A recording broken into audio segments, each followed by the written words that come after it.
Let's begin with a bed soaked in blood. June 24th, 1212. Inside a cold stone chamber in Unveiled, Bohemia, Queen Dagmar is screaming. Her golden hair sticks to her neck. Her skin is pale, almost blue. A midwife is weeping. A priest is whispering last rites. She is only 26. She is giving birth, and she is dying. No surgeons, no anesthesia. Just linen soaked in sweat, and the slow tearing of life from a woman's body. She had already given the people her heart. Now she gives them her last breath. The bells of Prague ring. But they do not ring for joy. Queen Dagmar of Bohemia, born a Danish princess, beloved by her people, envied by her court, will not leave that room alive. She will leave it wrapped in silence, with a newborn son in her place, and a kingdom unprepared for what comes next. This is not the story of a war. It is the story of a womb, a death not on the battlefield, but in a bed. And yet, it changed the course of power, because when a good queen dies too early, a darker queen takes her place. Before she was Queen Dagmar of Bohemia, she was just Margaret. A quiet girl with sea-colored eyes, born near the wind-battered coast of Denmark.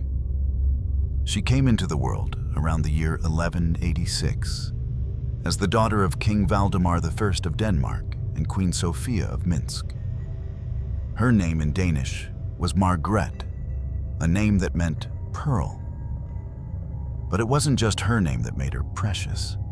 She was the soft light in a royal house scarred by war. While her brothers were trained with swords, Margaret was drawn to the silence of chapels and the scent of springtime. She listened more than she spoke. She walked more than she sat. And when she smiled, according to court legends, soldiers stopped cursing. Her childhood was unusually peaceful for a royal. Valdemar I had brought stability to Denmark after years of infighting. He built churches, reformed laws, and expanded the kingdom's borders. So Margaret grew up not in fear, but in a world of clean stone walls and well-ordered prayers. But even peace casts shadows, and the higher you are born, the less say you have in your own future. When she was still a teenager, the whispers began. Bohemia is looking for a queen. They want someone gentle, someone Nordic. The king has a son, Wenceslaus, widowed. He needs a new bride. She had never met Wenceslaus. She had never stepped foot outside the Baltic lands. But none of that mattered. Margaret was not raised to choose. She was raised to serve. And so, when the day came, she packed a crown she had not yet worn.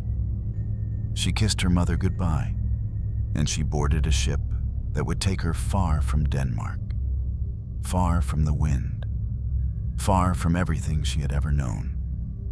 Bohemia, the land she would now call home, was not what she expected. The people were different. The mountains sharper, the air colder, not just from geography, but from the stiff tension that clung to every corridor of the Prague court. When Margaret arrived, she was renamed Dagmar, a Czech rendering, a gesture of assimilation. A polite way of saying, you belong to us now. The marriage was swift. No grand pageantry, just the binding of two names across borders and the nervous hopes of a kingdom praying for heirs. Wenceslaus II, her new husband, was younger than she expected. Attractive, yes, but distant, diligent, still grieving the wife he had lost. Still shaped by the iron will of his father, King Ottokar I. Dagmar never tried to outshine him. She did not fight the silence. Instead, She filled the silence with kindness. She learned Czech quickly. She visited churches, listened to villagers, and offered coins to lepers with her own hands. She walked among the poor with no guards, no arrogance. Soon, a rumor began to spread. Not a scandal, but a song. Dagmar is no queen. She is a mother to all. The people adored her, and that, ironically, became her greatest danger. In a court full of hawks, Dagmar was a dove. And doves, while beautiful, do not survive the storm. Her gentleness was read by some as weakness. Her closeness to the people drew suspicion from nobles. Whispers began, again. She gives too much. She softens the king. Bohemia needs steel, not mercy. Dagmar, of course, heard all of it. But she said nothing. Because a woman like her had no army, no father at court, no siblings to scheme on her behalf. She had only her womb. And so she gave the kingdom what it asked for. A son, a future. But even that would not protect her. Because in royal courts, a woman's body is both gift and grave. And Dagmar was about to become both. It was not a love story. Not at first. Dagmar's marriage to Wenceslaus II was arranged in silence and sealed with calculation. 2 kingdoms, 2 faiths, 2 peoples who had never truly trusted one another. Denmark and Bohemia had long been uneasy neighbors in the chessboard of medieval Europe. One Protestant-leaning and maritime, the other Catholic and mountainous, wary of foreign influence. But the match between Princess Margrethe of Denmark and the widowed King of Bohemia promised something rare: peace. Or at the very least, the illusion of it. For Ottokar Verfs, the aging King of Bohemia and father of Wenceslaus, it was the perfect arrangement. Dagmar came from royal blood. She brought with her the blessing of the church. And more importantly, she brought no political baggage. No siblings to press claims, no uncles with ambitions, no armies behind her. Just a gentle smile and a fertile womb. In Bohemia, that was enough. The wedding was swift, held in the ancient cathedral of St. Vitus in Prague. There was no celebration in the streets, no ballads sung in the public square, only incense, candlelight, and the stiff faces of noblemen who understood that this union was not for joy, but for utility. Dagmar stood in a gown too heavy for her shoulders. Her hands trembled as she repeated the vows in a language still foreign to her. And Wenceslaus, tall, somber, shrouded in black from his first wife's passing, never once met her eyes. It was said that when the priest asked him to kiss his new bride, he merely nodded. No lips, no tenderness, just duty. But Dagmar did not flinch, because she too understood what this was. She had been trained since birth that queens were not wives. They were walls, built to hold kingdoms together until a male heir arrived to take their place. For the first year of their marriage, Dagmar lived mostly alone. The royal castle of Prague was grand, but cold. Its stone walls echoed with foreign voices. The servants, many loyal to the memory of Wenceslaus's first wife, kept their distance. And the court ladies viewed her with a strange mix of pity and condescension. She was Danish, too modest, too pale, too quiet. They called her the Winter Queen, not because of her beauty, but because she made them uncomfortable. She didn't gossip. She didn't drink. She didn't play games with power. And for that, they found her suspicious. But outside the palace walls, a different story was unfolding. Dagmar began to walk among the people, not with guards, not with pageantry, just her and a handful of attendants, walking barefoot through the muddy alleys of Prague, offering bread, listening to prayers, lifting children in her arms. She spoke Czech with a thick Danish accent, but the people understood her heart. They called her Matka Dagmar, Mother Dagmar. To them, she wasn't foreign. She was holy. And soon, the entire countryside began to whisper, "We do not love the king. We love the queen." Inside the palace, those whispers turned into alarms. The nobles began to worry. Why was the queen so popular? Why did the peasants sing her name? Why did the market women wear little brooches shaped like white roses? The flower of Denmark? Some whispered that Dagmar was trying to become a saint. Others believed she was building a shadow court of her own, one rooted not in blood, but in love. Either way, it was dangerous. Wenceslaus himself began to take notice. He had never truly spoken to Dagmar. He saw her as quiet, obedient, a fixture in the castle. But now he began to watch her, to question her, to order servants to report where she walked, who she spoke to, and what she gave away. Still grieving the death of his first wife, Judith of Habsburg, he had never allowed himself to feel anything for Dagmar. But grief, when left unchecked, often curdles into fear. And Wenceslaus, ever paranoid of betrayal, began to wonder, what if Dagmar is too good? What if her kindness is a weapon? What if the people love her more than they love me? Then, one cold spring morning, Dagmar gave him the only thing that could silence suspicion: a son. The boy was named Václav, after his father. His birth was difficult, but the child was healthy, and the court rejoiced. For a brief moment, Dagmar was not the foreign queen. She was the mother of Bohemia's heir. And in that fragile window of peace, Wenceslaus did something no one expected. He touched her hand, publicly, in front of the court. It was not a grand gesture, but it was something.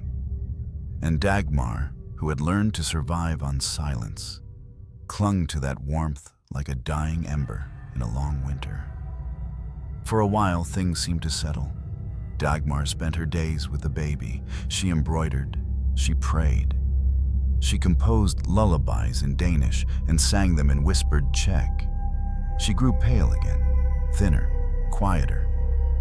But the people still loved her. In private, she wrote letters home to her mother.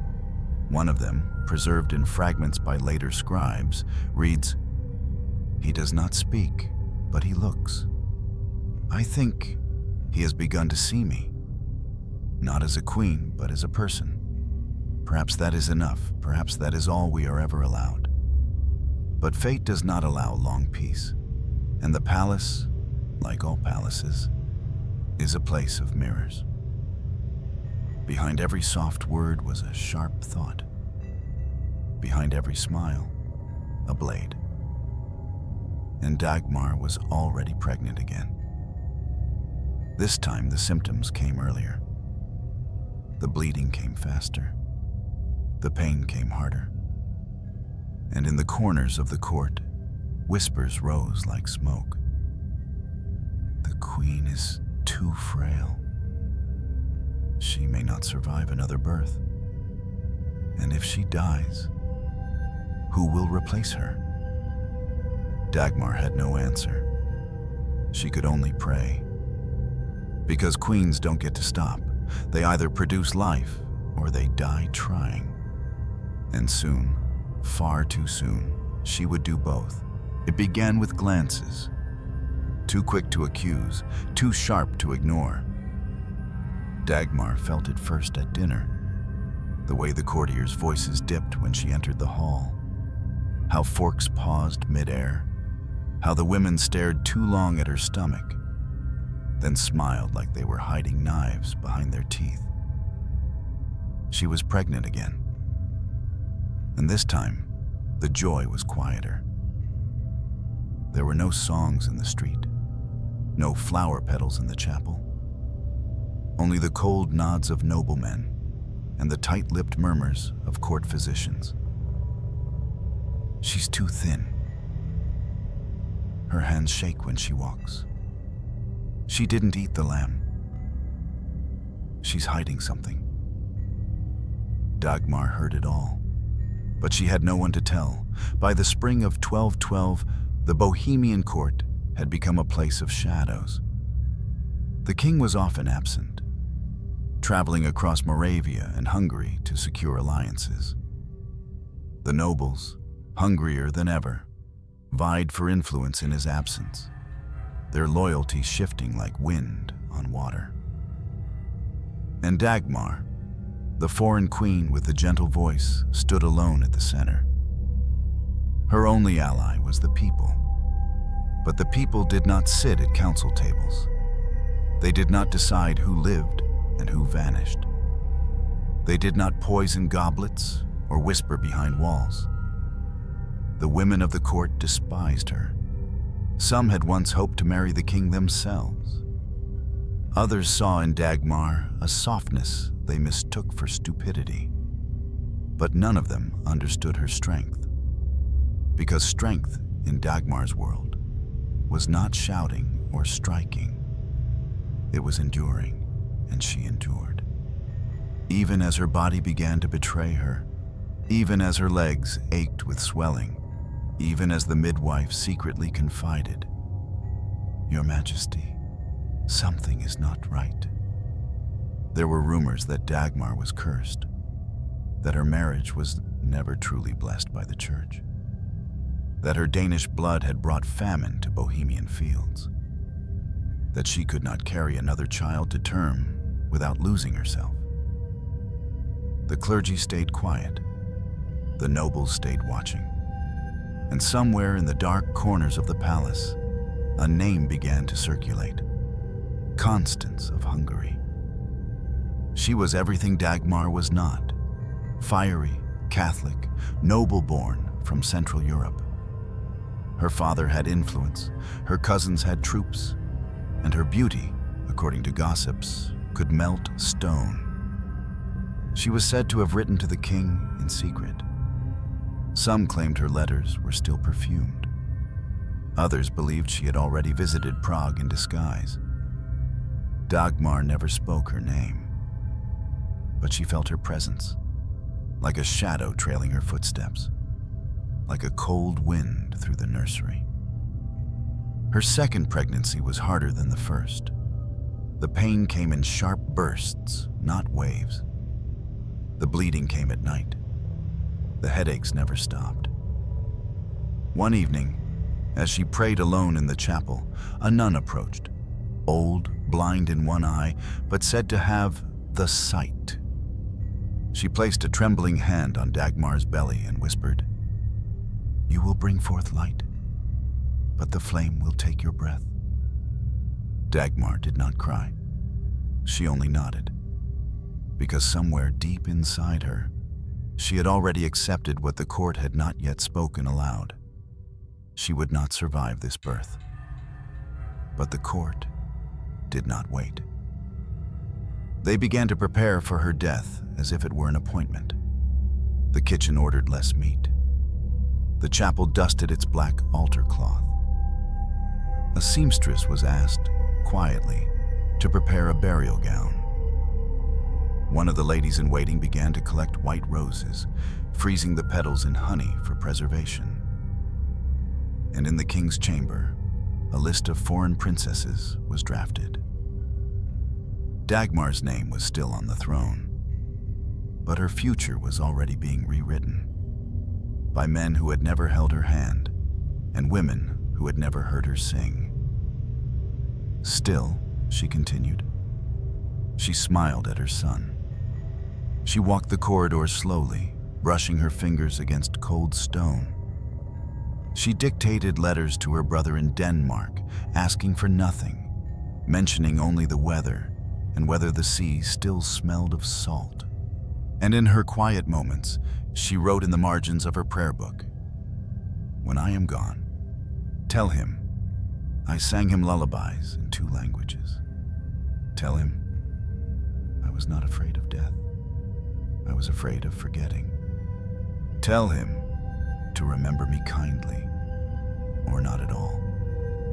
Then came the bells, 3 slow tolls, a sign that labor had begun. The court gathered like vultures. The king returned in haste, and Dagmar, pale and silent, was led to the birthing chamber, a room she would never leave. The castle was colder than usual, not from winter, but from silence. No one spoke loudly near the queen's chamber anymore. Not the servants, not the guards, not even the women who used to whisper behind her back, because everyone could see it now. Dagmar was dying, not suddenly, not violently, but slowly, like a candle that burns from the inside, still standing tall, yet hollowing with every breath. She spent her days seated near the window, hands folded on her lap, face turned toward a gray sky that never changed. The fire in her room was never warm enough, the food never rich enough, and her skin, once like milk, had turned translucent. Even her golden hair, once the envy of the ladies at court, now clung to her temples in damp strands. She no longer had the strength to comb it. A maid did it for her each morning, quietly. No one dared ask her to wear her crown. It would have crushed her. The pain had settled into her bones. It came in waves, like the sea she'd left behind in Denmark. Her legs swelled, her back cracked, and sometimes, when she stood too quickly, the world would spin black around her eyes. But she never cried, never complained. Only once, in the middle of the night, did her midwife find her curled at the base of her bed, whispering, "I don't want to die here. Not in this stone coffin. Not under this foreign sky." The next morning, Dagmar smiled as if nothing had happened. The baby inside her was strong, too strong. He kicked violently, as if trying to escape. The court physicians murmured that it was a sign. The child would be a warrior. Dagmar didn't respond, but in private, she asked the priest, "If my body breaks and he lives, does that mean I've done my duty?" The priest didn't answer. Because he couldn't, she wrote no more letters. Her hands were too weak.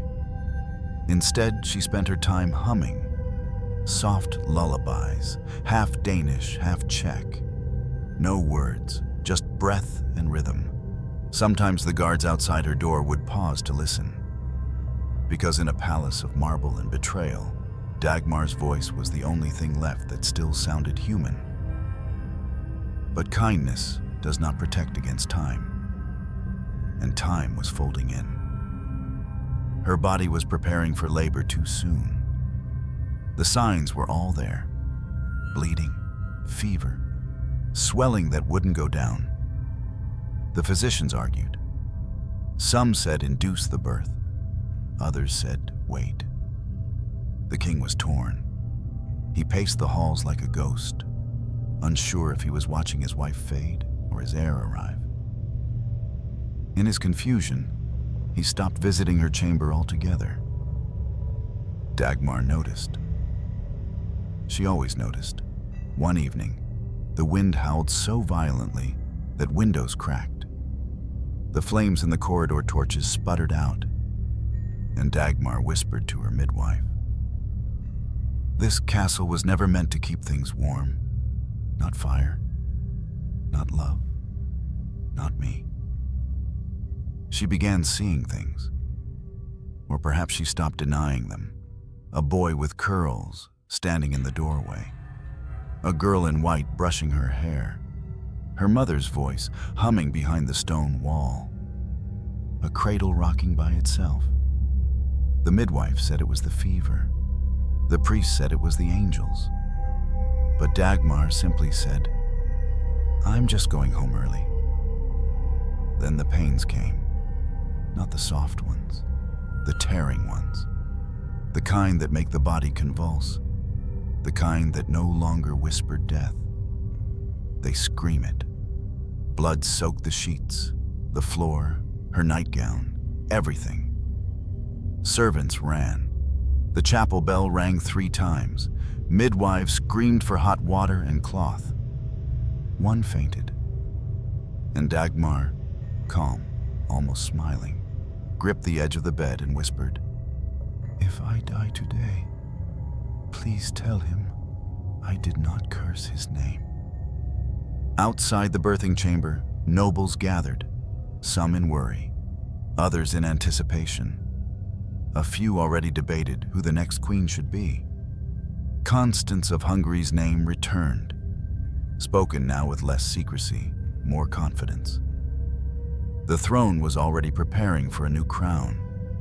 Dagmar's crown, they assumed, would be buried with her. Inside the room, the last act was beginning. No audience, no applause. Just a woman, her body torn open from within, trying to give life to a boy who had no idea what price he cost. There was no warning, no trumpet call, no priest declaring the hour had come.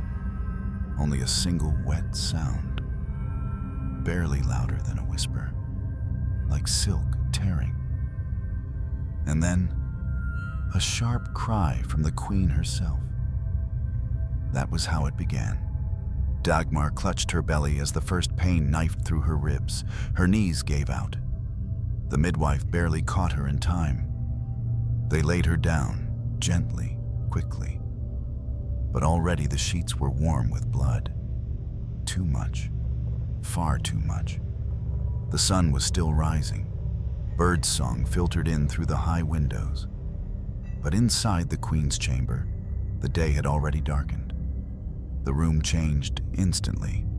2 midwives, 1 priest, a circle of women whispering prayers in Czech and Latin. A fire was lit in the hearth. But the queen's skin remained cold. She did not scream. Not at first. She bit her lip, letting the pain tear through her without resistance. "Don't wake the boy," she whispered. "He's sleeping." She meant her son, the older one, still in the nursery down the hall, still dreaming of nights and summer fields, still unaware that his mother was slowly unraveling. The midwives exchanged glances. They had seen difficult births. They had seen mothers die. But this was different. The bleeding wouldn't stop. The child had not yet turned. Dagmar's pulse was faint, fluttering like a wounded bird. They brought in boiled water, lavender oil, salt, and holy cloths. None of it made a difference. Outside, the court tried to carry on. Papers were signed, lunch was served. But everyone knew. The queen was fighting death behind a door they could not open. Some began preparing for mourning. Black ribbons appeared discreetly on sleeves. A seamstress was summoned. A mass was scheduled in secret for the next morning, just in case.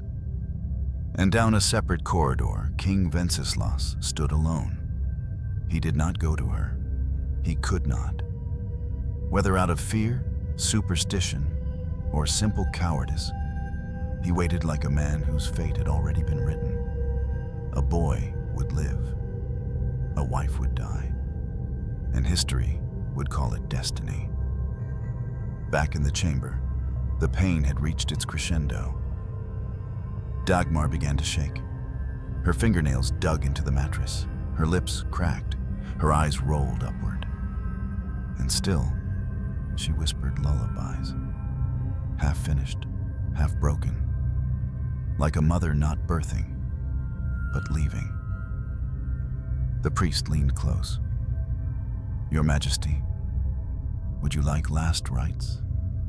She smiled faintly and said, "No, not yet. Let me meet him first." The midwives worked in silence. One held a cross, one held her hand.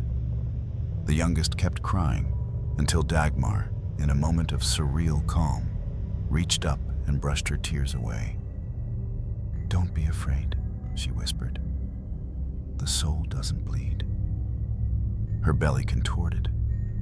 The child pushed. The floor was red now, her nightgown soaked. Her voice a breath. And then, a final contraction so powerful it arched her back, snapped the silence, and tore a scream from her lungs that echoed down the marble corridor like a death knell. The child was born. He cried, alive. But the queen did not. Her eyes were still open, but the light was gone. She had not fainted. She had not slipped away. She was simply no longer there. The midwives froze. One dropped to her knees. The other covered the baby quickly, shielding him from the blood that still pooled beneath his mother. The priest recited a prayer, then another and another. But the soul had already departed. They cleaned her body. They placed the newborn beside her for a moment. The child reached, instinctively, toward the warmth that was no longer there. He did not cry again. He simply looked, as if he had already understood what he had taken. By nightfall, the bells rang, not the soft ones. The deep, iron ones, slow, final. 4 tolls. A queen is dead. The people of Prague wept, not from protocol, not from fear, but because they had loved her. Dagmar had walked their streets, had touched their wounds, had spoken their language with a trembling accent, but a faithful heart. And now, she was gone. At 26, a mother, a wife, a foreigner who died for a kingdom that was never hers to begin with. And so they lit candles, left flowers on the chapel steps, sang lullabies in alleyways, not for the baby, but for her. Because in the end, it wasn't childbirth that killed her. It was the weight of expectation, of duty, of being a good queen in a world that only mourned queens once they were silent. They wrapped her in linen, not silk, not gold-threaded robes, just plain white linen, still damp with blood. The midwives had tried to clean her, but the stains wouldn't fade. Her skin had taken on a color that no palette could capture. Not blue, not gray, but something like absence. Dagmar was gone, truly gone. Her eyes had closed at last, but not by her own will. A servant had done it for her, whispering a hymn through tears. The child, however, lived. A boy, pink, healthy, loud. He was carried to the nursery as protocol dictated, given to wet nurses, blessed by a priest, swaddled in new cloth. No one dared say it aloud, but the unspoken truth hovered like fog. One life had been exchanged for another, and the ledger of monarchy had been balanced. News traveled fast. By morning, all of Prague knew the queen was dead. She had died giving birth. The people flooded the cathedral. They left candles, letters, rosaries. Old women wept openly in the streets. Children asked their mothers why the bells wouldn't stop. And in the square, a man with no shoes knelt before a statue of the Virgin Mary and whispered, "Take her soul gently." She was the only one who ever looked at me. Inside the castle, the mood was different. Tight, frantic, suspicious. The royal court gathered in dark corridors, speaking in low tones, debating next steps. Who would inform the Danish crown? Should the funeral be public? What day should be declared a mourning holiday? And, most importantly, what would the king do now? King Wenceslas did not cry.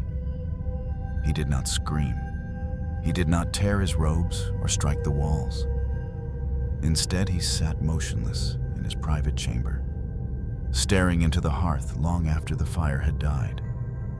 When told of her death, he said nothing for an hour, then whispered, "She was gentle." No other words followed. He did not go to see her body. He did not bless the child. He did not attend the preparation of the tomb. Some say he was broken. Others say he was relieved. But most agreed he had never known how to love her until it was too late. The funeral was arranged swiftly.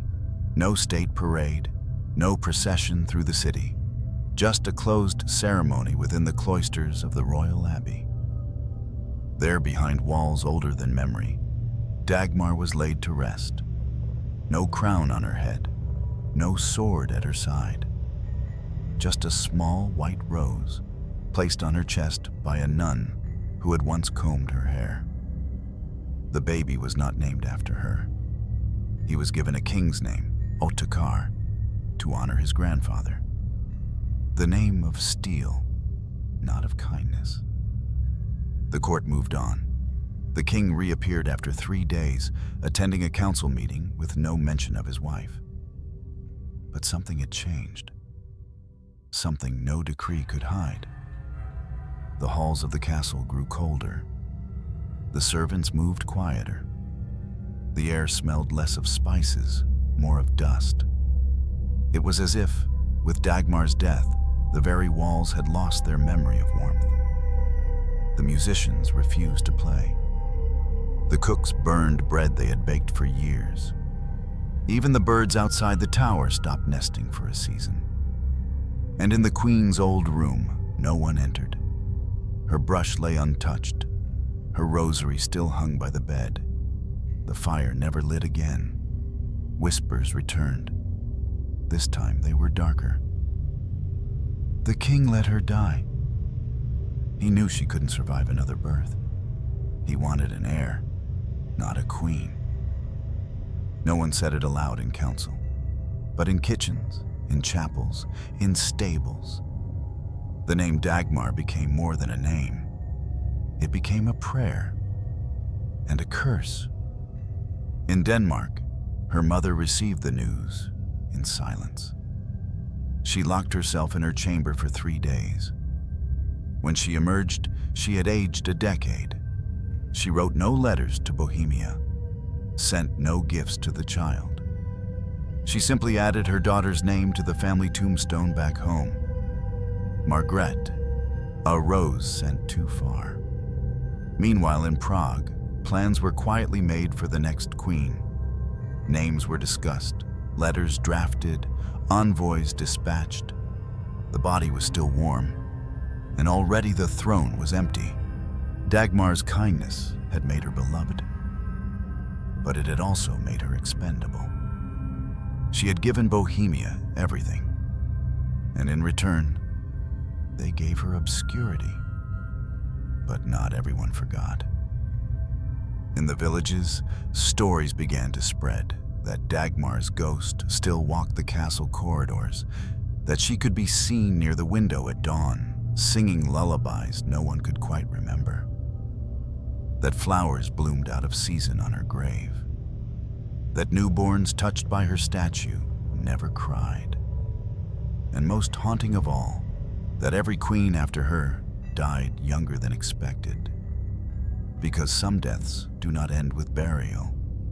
They echo, they stain.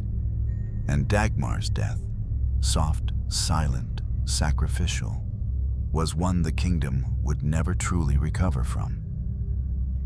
Not because of politics, not because of heirs, but because somewhere in that stone fortress, a light had gone out.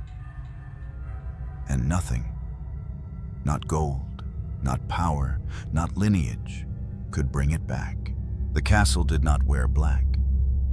There were no mourning drapes, no public proclamations of sorrow, no poetry read aloud in the square.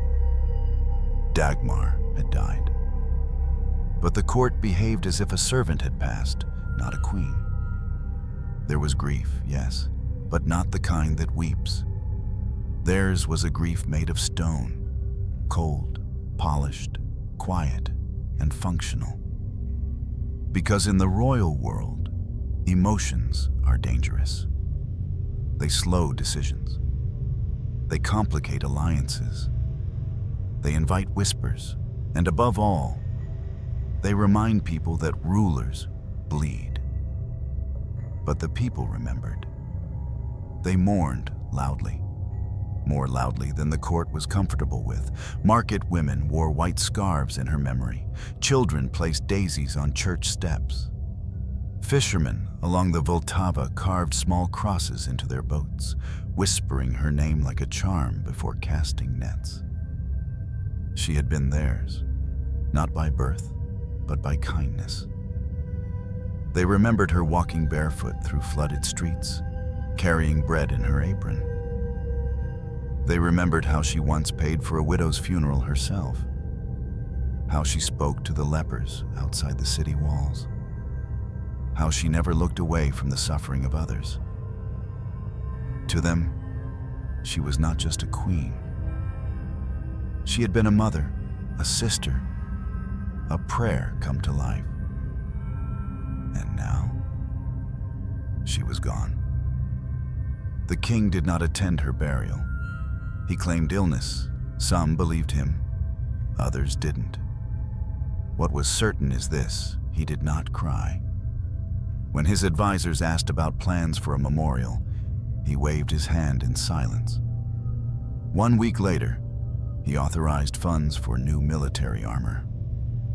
Dagmar's name was not mentioned again at court. Some say Wenceslaus II had gone numb. Others say he had never truly loved her. The truth, perhaps, lies somewhere in between. What is known is that after her death, something in him hardened. He stopped praying, stopped visiting the nursery, stopped smiling altogether. He began signing royal decrees faster. Sentences grew harsher, taxes increased, prisoners were executed more often and more publicly. He spent long hours alone, sometimes walking barefoot across the cold flagstone halls, as if seeking something lost, or punishing himself for failing to keep it. The child she died for, Prince Ottokar, was raised in silence. He never knew her voice, never saw her smile. When he cried in the night, no one sang. A wet nurse kept him alive. A tutor taught him statecraft, but no one taught him who his mother had been. Her name was never spoken in the nursery. Her face was removed from all painted tapestries. Even her letters, those soft, aching fragments written to her family, were locked away in a chest, sealed with royal wax, never to be opened again. Because to speak of her was to remember her. And remembrance in royal circles is a form of rebellion. Outside the castle, rumors grew that the king had ordered her to conceive again despite medical warnings, that he had forbidden the priests from granting her last rites, fearing the message it would send, that he had already met with Constance of Hungary 2 weeks before Dagmar's death. No one could prove any of it, but the rumors stuck, like wax on parchment, like blood on stone. Over time, the court shifted. New ladies arrived, harsher nobles rose in rank. The atmosphere changed, from one of tense civility to open calculation. Laughter became rare. Mercy became a weakness. And in this new order, Dagmar became a memory no one dared mention, except, of course, the servants. They whispered her name like a blessing under their breath. Some claimed they saw her walking the halls at night, her long gown dragging behind her, face covered in lace. The cook swore she heard singing near the chapel long after midnight. A guard said the queen's room sometimes smelled faintly of lavender, though no one had entered it in years. The castle had moved on, but the walls remembered, and so did the people. Each year, on the anniversary of her death, villagers lit candles along the riverbank. They floated them downstream, whispering prayers in both Czech and Danish. No one organized it. No one advertised it. It just happened year after year. Because grief, when unacknowledged, finds its own language. Wenceslaus remarried. He had to. The new queen, Constance of Hungary, was everything Dagmar was not. Politically savvy, fiercely ambitious, unapologetically Catholic, she bore him children. She controlled the court with iron gloves beneath silken sleeves. The kingdom stabilized. The alliances held. But the warmth never returned. One night, years later, a young page found the king staring into a fire again. The boy, not knowing the rules of silence, asked plainly, "Did you love her?" The king didn't look up. He simply whispered, "She smiled when she was dying." That is a kind of violence I still don't understand. Then he stood and left the room without another word. History, like power, has a short memory for kindness. It remembers conquerors. It remembers kings. It remembers wars and borders and treaties signed in blood.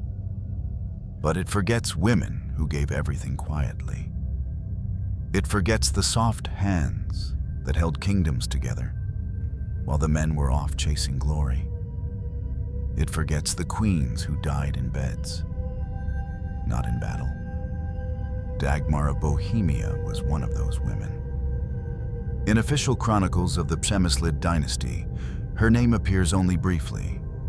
Dagmar, of Danish birth, consort to King Wenceslaus II, died in childbirth, 1212. No page devoted to her deeds, no praise for her character, no mention of the people's love. She was reduced to function, wife, womb, death. Her tomb is noted. Her death is confirmed. Her life omitted. But history is not only written by scribes in palaces. It is sung in the fields. It is whispered in kitchens. It is carved into the bark of trees beside village churches. And there, in the unwritten record of the people, Dagmar never disappeared. In Bohemian folklore, she became known not as a queen, but as Dagmar the Kind. She was said to heal sick children in dreams, to appear beside grieving mothers in candlelight, to guide lost travelers away from wolves in the forest, to walk barefoot across rivers during floods, carrying baskets of bread that never emptied. In some tales, she was a saint. In others, an angel. And in the most tender stories, she was simply a mother who could not stop loving the world, even after it let her die. Churches that once refused to canonize her eventually adopted her image in stained glass, depicting her with a crown of white roses instead of gold. Peasant women wore rose-shaped brooches on their aprons, not in protest, but in remembrance. And when mothers died in childbirth, the midwives whispered, "May Dagmar carry her gently to the other side." Meanwhile, in Denmark, her homeland mourned more deeply. They remembered her not just as a princess, but as a daughter stolen too soon. Ballads were composed. One of the most enduring, Dronning Dagmars Død, the death of Queen Dagmar, was passed down orally for generations. It spoke of her sweet voice, her quiet dignity, her longing to return to the sea. The refrain, "Dagmar is dying, far from her home." No bell rings loud enough to carry her name across the wind. Centuries later, Danish schoolchildren still learned her story, not from textbooks, but from their grandmothers. She became a symbol of Danish purity, a martyr of maternal sacrifice. Her death was retold not with gore, but with reverence, not with blame, but with ache. And yet, the Bohemian court moved on. New queens reigned, new wars were fought. The castle was rebuilt, renovated, renamed. Dagmar's room was eventually torn down during a fire. Her letters, those fragile traces of her soul, were never recovered. Only one document survived, a single line in an old ecclesiastical register. Queen Dagmar died giving life. May her silence never shame us. Modern historians have tried to find her. They dig through archives, analyze fragments of Latin manuscripts, trace family trees in search of overlooked footnotes. But they find little, because the record of her life was never written in ink. It was written in warmth. And warmth does not preserve well. Still, they agree on this. She was beloved. She died too young, and she gave more than she was ever allowed to keep. Some scholars debate her impact. They ask, was she truly influential? Did her death change policy? Did she shift the power dynamics of Bohemia? Most conclude, no. Her death did not start a war. Her life did not upend a dynasty. But perhaps they're asking the wrong questions. Because Dagmar's legacy wasn't written in politics. It was written in people. In the boy who touched her statue and stopped stuttering. In the baker who named every daughter after her. In the way the people still say her name, softly, like a prayer they don't want God to hear too loudly. And so the judgment of history is divided. To some, she is a footnote. To others, a legend. To the heart, she is the ache that remains when something good ends too soon.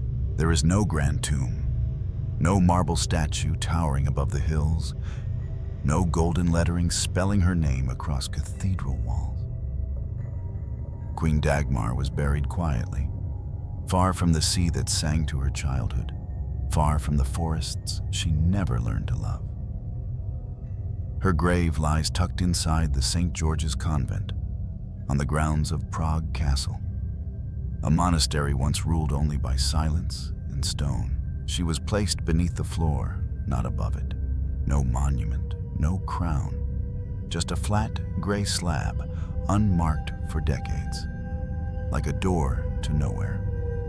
For years, pilgrims walked over her without knowing. Tourists passed her tomb while chasing saints. Children played outside, their voices echoing through walls that once heard a queen's last breath. Only the nuns remembered. They lit a candle once a year, no prayers allowed, just a flickering flame in the corner of the apse where the dust never quite settled. Over time, moss crept over the stone, letters faded. Even the official plaque was once removed during renovations, deemed unnecessary by some local authority. But those who knew, those who cared, kept coming back. They placed small white flowers near the slab, sometimes a single rose, sometimes daisies tied with string. No names, no signatures, just offerings from strangers to a woman who died loving people who would never remember her face. A Danish traveler once wrote, "I found her grave. I wept not because it was beautiful, but because it wasn't. It was forgotten, like she had been buried twice, once in the earth and once in memory." Inside the chapel, the air is thick, thicker than incense, heavier than age. Visitors say the silence feels different there, like standing at the edge of a confession, like something unsaid is waiting just beneath the floor. Some claim they've heard singing, a woman's voice faint and far, humming lullabies in a language they don't understand. Others speak of warmth, a strange, impossible warmth. Near her grave, in a church built of cold stone, one corner remains gentle. A few attempts were made to memorialize her. In the 19th century, a historian proposed erecting a statue in the gardens.